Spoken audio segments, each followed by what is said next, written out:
California is still rattled by the 6.0 quake that hit Napa Valley yesterday. Today, cleanup is underway, and we're getting a clearer view of the damage and the injuries. The quake struck at 3:20 in the morning. It was centered just west of Napa in the heart of California's wine country. KCAL 9's Randy Page is live in downtown Napa, where there is a lot of damage. Randy. Sylvia, there is a lot of damage, and this second day is often a very difficult one. Now that the adrenaline is worn off, when the sun comes up, it is clear how much work is left to be done. You can see in this building, which is badly damaged, they now have a cyclone fence up and try to keep people from getting too close to the bricks, and really it was a dangerous area there.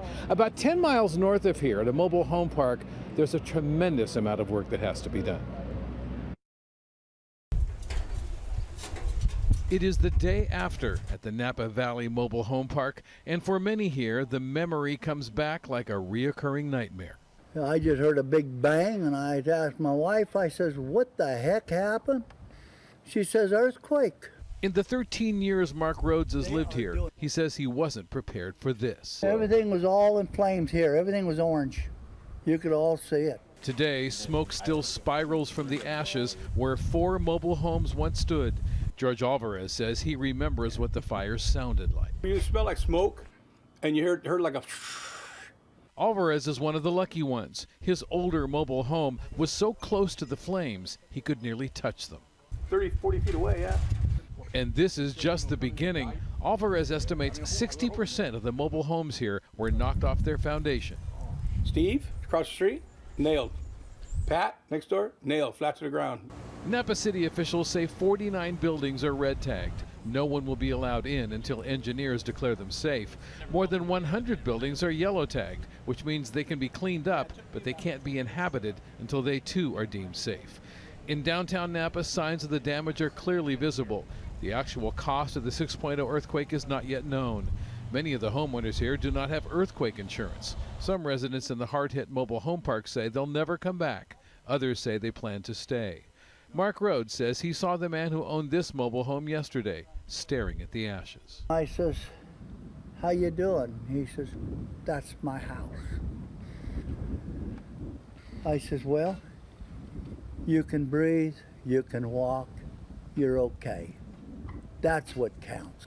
So today, when you look at what's left, what goes through your mind? We're doggone lucky that we're still alive and nobody lost their life in here.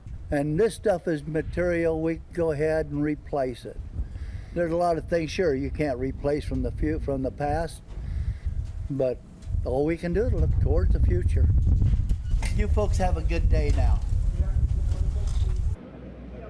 And we are hearing that sentiment throughout this area, people in the city, people out at the mobile home park as well. Really, a lot of people very grateful that there were no lives lost. The latest information we have is there's one person still listed in critical condition.